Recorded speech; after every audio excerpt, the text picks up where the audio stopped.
What is going on, YouTube people? Neo Cards and Comics here. Today with a glimpse in a crystal ball into the future of sports cards. It's all going to zero. That's it. It's done. Party's over. The fat lady has sung. The canary has died in the coal mine. Pick whatever saying that you want. They all mean the same thing. What the hell are we talking about today? Dakota and Dustin talked about this in their respective videos yesterday, but I wanted to go ahead and give my 2 cents on it. Hasbro. Now you might be saying, Hasbro? The hell are we talking about Hasbro for? Hasbro owns Wizards of the Coast. Wizards of the Coast makes Magic the Gathering. Things on the MTG side have been a little rough lately, to say the least.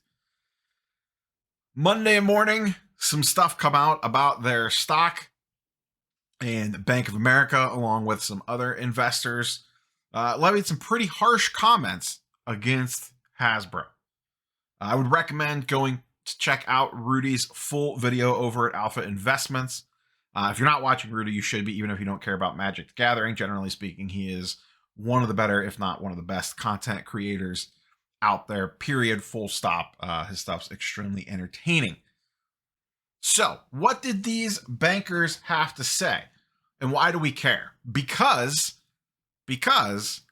this sounds exactly like what is happening on the sports card side right now before our very eyes.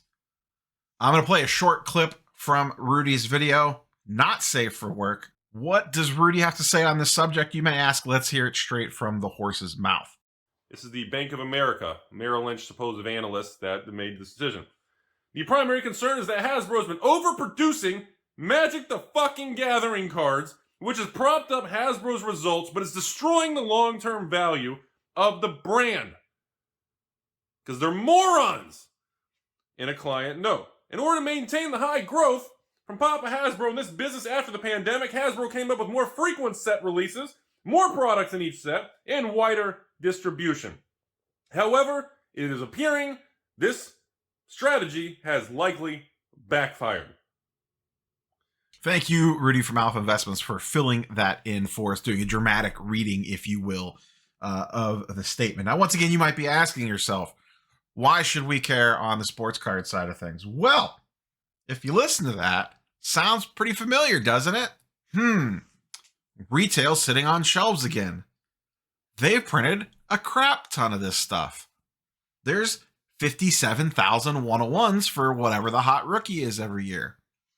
We have 60,000 different parallels, purple pixie dust, disco ball swirly majiggers coming out of our butts everywhere. Everything he just described about, or read off, about what the investors said about Hasbro and Magic the Gathering can 1,000% be applied to sports cards. 1,000%. It's the exact same thing happening right now. Look at like the micro version of this is what Panini did with Select. Select was a fantastic product. Everybody loves Select. Everyone was those that didn't were coming around on Select saying this is great, hobby product only. These print runs are very limited. The field level's fantastic. You got some cool variations in here. This is great. Everyone go buy Select. Everyone go buy Select. What did Panini hear? Everyone go to buy Select. Fire up the printers, boys. And what did they do? Select went retail. What happened to Select? It went in the crapper. No one really cares about Select anymore. Yeah, they still got some nice cards here and there, but they tanked the value of it. They absolutely crushed it. Field level silvers, courtside silvers, whatever you want to call it, depending on the sport, were one of the better cards to go after. Now, people are kind of whatever on them. Now they have 50 billion animal print parallels. There's, blaster boxes stacked for days in Facebook photos of people trying to offload product.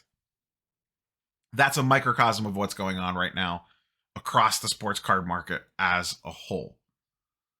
And the problem is, here's the real problem. Even if Fanatics and Topps said, you know what?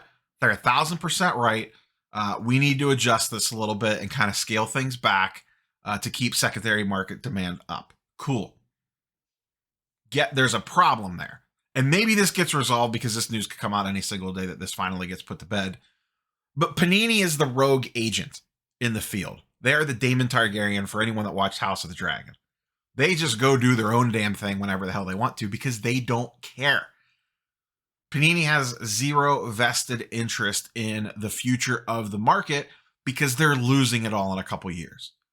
They can burn the whole damn thing down and they don't have any lasting consequences because by the time those chickens come home to roost, they will be gone. So they don't care. Print it to the moon. They do not care. They have no interest in caring. That's why I said way back when the Fanatics stuff all went down, it is in the best interest for Fanatics. If this is going to happen, then it needs to happen right away because it's in Panini's best interest to print everything as much as they possibly can and milk every single dollar out of this market. The quicker Fanatics can get in there, whether we like it or not, the monopoly's coming. It doesn't make a difference. But the sooner they can get in there and get their hands on it, if they so choose. Now listen, the devil you know versus the devil you don't. They could be laying out a plan that's 10 times worse than what Panini's doing. We have no freaking idea. We really don't. But at this point, you got to toss your arms up. It's happening. It's going to happen. There's nothing we can do to stop it. It's going to happen.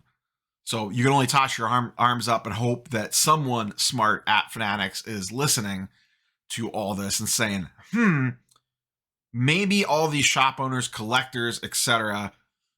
are making a little bit of sense with how we're handling this product. Listen, Fanatics wants cards in every single location everywhere. Perfectly fine. Print top Series 1 to the frickin' moon and back. But have some products that are more limited. Like we saw, go back to the old days. Pick whatever product you want it to be, like a select. There is no retail release. It's a hobby shop only product. Smaller print counts, more collectible, more desirable on the secondary market. All that stuff. Single prices will be propped up higher because the limited print runs on stuff, this, that, and the other thing, like it used to be. Like I said, Select for a hot minute there. For a hot minute, Select was rivaling Prism on the card that people wanted the most for a brief moment. And then the retail announcement came out and cut the legs out from underneath it. But everything in this report, go watch Rudy's full video. I'll link to it in the description down below. Promise this time I won't forget. Go check out that video and pretend he's talking about Panini / Fanatics / Topps / Upper Deck when he's mentioning Hasbro / Wizards of the Coast. Just pretend you're hearing a sports card company name in there. Now, Magic's slightly differently. We don't need to get into the weeds on all that stuff, on how they print and reprints and reserve lists and all that nonsense. That's not important here. But the fundamental argument holds true regardless whether you're talking about sports cards, Magic the Gathering, doesn't make a difference. So we'll see. Is anyone listening at the top? Does it even matter? Once again, Panini's the rogue agent. They're going to do whatever they're going to do until they come under the wing. And then once Fanatics has everything, we'll see. We'll have to see what things look like. Do they print it to the moon? Are they reasonable about what they do? Do they pick some lower tier products and print those to the moon and hold some stuff back for hobby shop / LCS / direct to consumer distribution with more limited print counts on some of that stuff? And then we'll gravitate towards whatever products that we gravitate to that become the key card to have for that individual player. Whether that's a Topps Chrome Refractor, maybe that's the entry level thing. And then there's things above that people go chase with. Who knows, whatever those products will be. It'll probably depend on what they end up picking up from Panini if that deal ever happens. Don't know. But hopefully there's some smart people in the room that can make some wise decisions to not completely milk this thing dry. You have the license for 10 years on paper. Hopefully you make some smart decisions and realize this is a long game and not just we need to get as much money out of this as we possibly can in an individual year. Because if you do that, you'll tank everything and then you'll be screwed for the back 80% of that deal. Play it smart up front, build things correctly, and then maybe you could have a good long-term product on your hands. And when I say product, I mean sports cards in general under the Fanatics brand. Will they do all that? Ask me again in a couple years. I guess we'll find out. Curious for your thoughts and comments down below. Catch you on the next one. Peace.